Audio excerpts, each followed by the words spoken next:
What's up everyone, welcome back to the channel. Today we're diving deep into one of the most exciting SUVs coming out of Germany, the 2026 Porsche Cayenne GTS. This isn't just another mid-cycle refresh. Porsche has refined, sharpened, and boosted this beast to deliver a driving experience that blurs the line between a luxury SUV and a true sports car. We're going to walk through everything from the redesigned exterior to the luxurious interior, the performance specs, and finally the price and what you actually get for your money. Let's get into it. At first glance, the 2026 Cayenne GTS doesn't scream for attention, but it demands it with presence. Porsche has given it a more aggressive look compared to the standard Cayenne, with larger air intakes, darker trim elements, and subtle but menacing GTS badging that immediately lets enthusiasts know this one's special. The front fascia has been tweaked with sharper LED matrix headlights, a lower front bumper with more aerodynamic channels, and a sportier stance that sits 10 mm lower than the standard Cayenne thanks to the adaptive air suspension that comes standard. Around the sides, you'll notice the massive 21-inch RS Spyder design wheels finished in gloss black, wrapping performance tires that mean business. The wheel arches are painted in body color, emphasizing that muscular SUV profile, while the black window surrounds and roof rails contrast beautifully against colors like Carmine Red or Arctic Gray. Move to the rear, and the design just oozes aggression. The quad exhaust pipes finished in black chrome are real, not fake tips, and the rear diffuser has been reshaped for better airflow. The taillight bar now features a new 3D lighting signature that's sharper and more modern, making it instantly recognizable at night. Everything about this design is purpose-driven yet elegant. Porsche knows how to blend sportiness with sophistication without overdoing it.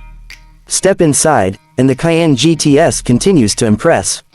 The cabin is pure Porsche, blending luxury, sport, and technology in a way few competitors can match. The first thing that catches your eye is the fully digital curved display setup inspired by the Taycan, giving you a clean 12.6-inch driver's display with sharp graphics and customizable layouts. To the right, a 12.3-inch infotainment screen sits seamlessly integrated into the dash, running the latest Porsche communication management system with faster processing, wireless Apple CarPlay and Android Auto, and built-in apps like Spotify and Apple Music. For the passenger, there's an optional 10.9-inch screen that lets them control media, navigation, or just enjoy streaming without distracting the driver. The materials are exactly what you'd expect from a GTS model. There's a heavy use of Alcantara on the seats, steering wheel, and headliner, complemented by brushed aluminum trim and subtle GTS logos embossed throughout. The sports seats offer 18-way adjustability, with firm bolstering that hugs you through corners but enough comfort for long-distance drives. Porsche also introduced a new two-tone leather package exclusive to the GTS that combines black and deep red or black and slate gray for that extra touch of drama. The attention to detail is exceptional. Every stitch, every button feels solid and intentional. Move to the rear seats, and there's ample space for adults. Porsche's done a great job maintaining comfort without sacrificing sportiness. You've got plenty of legroom, adjustable backrests, and available seat heating. Cargo space remains generous for an SUV that performs like this, over 27 cubic feet behind the rear seats and much more with them folded. The sound system is equally impressive, featuring the standard Bose surround setup or an optional Burmester 3D system that truly turns the cabin into a concert hall. Now let's talk about performance, because that's really where the GTS badge earns its stripes. Under the hood, Porsche has kept the same 4.0-liter twin-turbocharged V8, but it's been reworked to deliver even more punch. Power now sits around 500 horsepower and 486 pound-feet of torque, up from the previous version's 453 horses. All that power goes through an 8-speed Tiptronic S automatic transmission that shifts with precision and speed.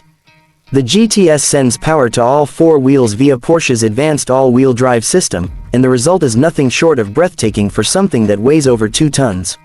Hit the throttle, and the Cayenne GTS launches from 0 to 60 in just 4.2 seconds when equipped with the Sport Chrono package, and the top speed is around 171 miles per hour. But it's not just about numbers. What really makes this SUV special is the way it drives. The steering is sharp and communicative, the suspension is adaptive and firm yet compliant, and the body control through corners is unbelievable for its size. Porsche's active suspension management and torque vectoring systems constantly adjust to deliver maximum grip and agility. Whether you're carving through mountain roads or cruising the highway, the Cayenne GTS feels balanced, confident, and distinctly Porsche. Of course, that engine note deserves its own moment. Porsche's engineers have tuned the exhaust system to give the GTS a deeper, throatier growl compared to other models. It's aggressive when you want it to be, with pops and crackles in Sport Plus mode, yet quiets down beautifully when you're just cruising in comfort mode. It's a dual personality that makes the car equally enjoyable on a spirited weekend drive or a long-distance road trip. Fuel efficiency isn't the headline here, but for what it is, the Cayenne GTS manages decent numbers thanks to improved engine mapping and cylinder deactivation. You're looking at around 18 miles per gallon combined, which isn't bad considering the performance it delivers. And yes, Porsche also continues to offer hybrid options in other trims, but the GTS stays true to its pure combustion soul, for now at least. When it comes to technology and safety, the Cayenne GTS comes loaded. You get adaptive cruise control, lane keep assist, traffic sign recognition, night vision assist, and a 360-degree camera system. The parking sensors are highly accurate, and the optional remote park assist can even park the car for you via a smartphone app. Porsche's driver assistance suite isn't overly intrusive, it's there when you need it, but it still lets you enjoy the drive. Now let's get to the part everyone wants to know, the price. The 2026 Porsche Cayenne GTS starts around $126,000 in the United States, but that's just the base. Once you start adding popular options like the Sport Chrono package, upgraded wheels, Burmester audio, and custom interior trims, you can easily see the price climb toward $145,000 or more. It's not cheap, but this is a Porsche after all, and what you're paying for is not just luxury or performance, it's that precision engineering, that level of craftsmanship, and the badge that represents decades of motorsport heritage. When you compare it to rivals like the BMW X5 M60i or the Mercedes-AMG GLE 63, the Cayenne GTS strikes a perfect balance. It's not as outright brutal as the AMG, nor as electronically filtered as the BMW. Instead, it feels organic, connected, and truly engaging, a driver's SUV that just happens to have 4 doors and a spacious cabin. So, who is the 2026 Cayenne GTS really for? It's for the person who wants one car that can do it all. You can take it to a track day, then pick up the kids from school, then drive across the country in absolute comfort. It's fast, it's luxurious, it's practical, and it looks incredible doing all of it. Porsche hasn't reinvented the wheel here, but they've refined and perfected it once again. At the end of the day, the 2026 Porsche Cayenne GTS isn't just an SUV, it's a statement. It says you appreciate performance without compromise, that you value craftsmanship and precision, and that you want something that thrills every single time you start it up. Whether you're a lifelong Porsche fan or just looking for the ultimate performance SUV, the Cayenne GTS proves that Porsche is still at the top of its game. If you enjoyed this review, make sure to hit that like button, subscribe for more in-depth car content, and drop a comment below letting me know which SUV you'd like to see next on the channel. Thanks for watching, and I'll see you in the next one.